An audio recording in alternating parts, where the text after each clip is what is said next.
નમસ્તે મિત્રો, એગ્રીટોકના નવા વિડીયોમાં આપનું સ્વાગત છે. આજે આપણે એક મહત્વપૂર્ણ ખેતી ઉત્પાદક વિશે વાત કરીશું, એટ્રાઇઝિન.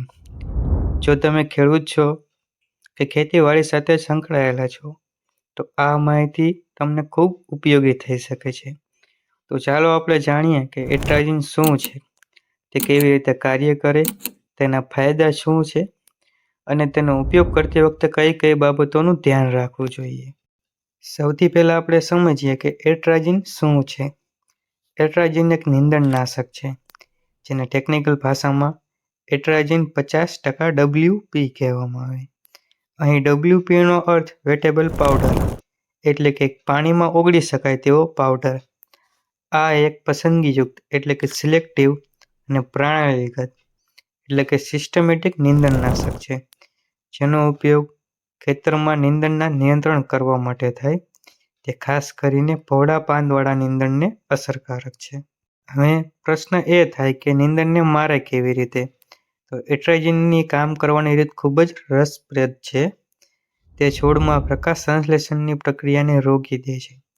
પ્રકાશ સંશ્લેષણ એ એવી પ્રક્રિયા છે કે છોડ સૂરજના પ્રકાશમાંથી ઉર્જા બનાવે.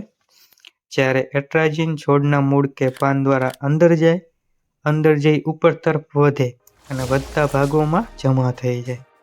આ પ્રકાશ સંશ્લેષણની પ્રક્રિયાને અટકાવી દે, જેથી નીંદણ ધીમે ધીમે સુકાઈ જાય અને મરી જાય. ખાસ વાત એ છે કે આ પાકને નુકસાન પહોંચાડતું નથી. હવે વાત કરીએ કે કયા કયા પાકમાં ઉપયોગ કરવો જોઈએ. તો મોટા ભાગે શેરડી, મકાઈ અને જુવારના પાકમાં ઉપયોગ થાય. આ ઉપરાંત કેટલીક જગ્યાએ બાજરી અને બટાકાના પાકમાં પણ ઉપયોગમાં લે છે. હવે આનો છંટકાવ કેવી રીતે કરવો? તો ગુજરાતમાં મોટા ભાગે 500 ગ્રામના પેકેટમાં જોવા મળે છે.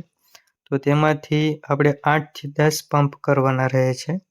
એટ્રાઇઝિનના ઘણા ફાયદા છે. પહેલું કે તે ખર્ચ અસરકારક છે, એટલે કે તેની કિંમત કરતાં નીંદણ નિયંત્રણમાં મોટી મદદરૂપ છે. બીજું કે પસંદગીયુક્ત હોવાથી પાકને નુકસાન નથી પહોંચાડતું, માત્ર નીંદણને જ નિશાન બનાવે છે. અને ત્રીજું કે લાંબા સમય સુધી અસરકારક છે. એકવાર છાંટ્યા પછી નીંદણ લાંબા સમય સુધી ઉગતું નથી. હવે છેલ્લે વાત કરીએ કે એટ્રાઇઝિનનો ઉપયોગ કરતી વખતે કઈ કઈ બાબતોનું ધ્યાન રાખવું જોઈએ.